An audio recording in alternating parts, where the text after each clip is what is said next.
Bien, bonjour à tous. Écoutez, on est à la fin du mois de juin, donc ça veut dire que le numéro de juillet-août va bientôt sortir en kiosque. Alors, évidemment, je viens de l'avoir en première exclusivité de notre imprimeur. Donc, je vais vous le présenter comme je le fais maintenant à chaque fois, en feuilletant un petit peu le magazine pour que vous voyez un petit peu quels sont les sujets qu'on a voulu traiter dans ce numéro d'été. Bien, alors comme c'est l'été, on a déjà voulu vous mettre une belle bourriche de poissons blancs en couverture. Et ensuite, eh bien, on attaque donc avec édito sommaire, comme d'habitude, et toujours vos questions-réponses, avec les réponses de nos experts sur vos questions qui portent aussi bien sur de la pêche au cou que du feeder ici, que du bricolage avec comment monter un kit Stripa à partir d'un kit classique, et puis des questions aussi plus d'écologie avec les problèmes qu'on peut rencontrer, en particulier avec les tortues de Floride qui envahissent petit à petit certains de nos plans d'eau. Ensuite, on a une présentation du futur salon que nous allons organiser du 26 au 28 octobre à Amiens. Donc vous y trouverez tous les renseignements pratiques, quelques éléments du programme. Puis on arrive au dossier de David Ewing. Alors David Ewing, ce mois-ci, il nous parle de produits qui sont relativement nouveaux quand même dans nos amorces. Ce sont les farines de poisson et les farines de pelettes broyées. Alors, il nous explique quelle est la différence, parce qu'on a toujours un peu l'impression que, en fait, la farine de poisson, c'est juste des pelettes broyées. Mais en fait, c'est complètement différent.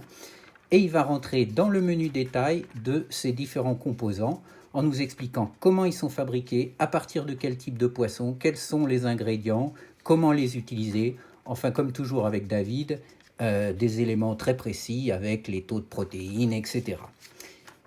Ensuite, nous avons évidemment les bons coins de pêche. Alors vous êtes en vacances, donc j'imagine que vous allez découvrir pas mal de nouveaux départements en France, donc vous avez besoin aussi de trouver de nouveaux points de pêche.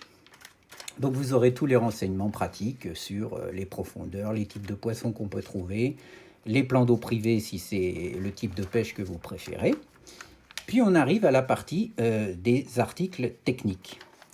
On commence par, à tout seigneur, tout honneur, le King Alan, qui nous parle d'une pêche tout à fait d'été, la pêche à la graine, en particulier au chènevis, mais aussi avec une graine qu'on trouve très peu en France, qu'on utilise en tout cas très peu en France, qui est la vesse. Alors la vesse, c'est un petit peu un gros chènevis, en fait, qui permet de sélectionner encore plus les plus beaux gardons. Alors il a fait une partie de pêche avec Andy Berthein, qui est un champion belge, et ils ont pu comparer les résultats des différents types d'èches. Ensuite, on a un article que j'ai donc écrit moi-même sur la pêche au swing tip. Alors le swing tip, c'est une pêche assez ancienne qui aujourd'hui est délaissée par la majorité des pêcheurs qui lui préfèrent le kiver tip, mais ça a tout de même encore quelques avantages, en particulier dans la lecture de la touche, en particulier lorsqu'on recherche les brèmes et qu'on doit procéder à un amorçage massif de départ. Alors c'est vraiment une technique de pêche qui a été abandonnée. Aujourd'hui, tout le monde utilise des feeders pour amorcer, plus personne n'amorce avec la fronde, mais vous allez voir qu'il y a quand même des choses à faire, certains types de plans d'eau, certaines techniques de pêche qui finalement sont peut-être plus efficaces avec le swing tip, en particulier les pêches de brème comme ici. Ensuite, on a un article, sur les fameuses cannes asiatiques. Alors les cannes asiatiques, ceux qui nous suivent sur Facebook savent qu'on en parle relativement souvent.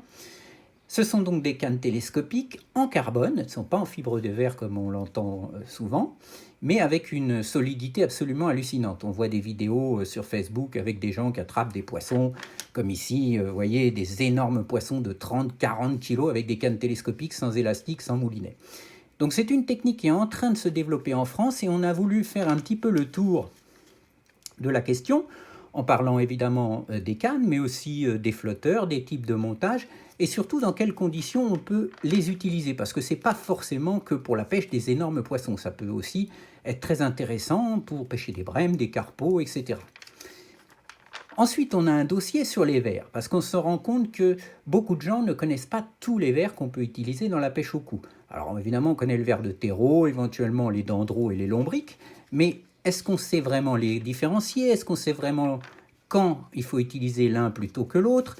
est-ce qu'il faut les couper, comment les couper, etc. Donc on vous a fait un gros dossier sur les vers, et il y a même une partie qui est consacrée à des vers un peu moins connus, qui sont des vers d'eau, qui peuvent être intéressants aussi pour la pêche au cou. Ensuite, on a un article de Sébastien Rousseau. C'est forcément pas le poisson le préféré de la plupart des pêcheurs français, mais c'est quand même un poisson intéressant à pêcher parfois, qui déjà procure des touches quand d'autres espèces ont la bouche cousue. Et puis il nous explique aussi que finalement, comme on n'a pas le droit de toute façon de les remettre à l'eau, on peut s'en servir pour se faire un bon petit barbecue d'été, et que c'est vraiment un poisson succulent, contrairement à ce qu'on pense.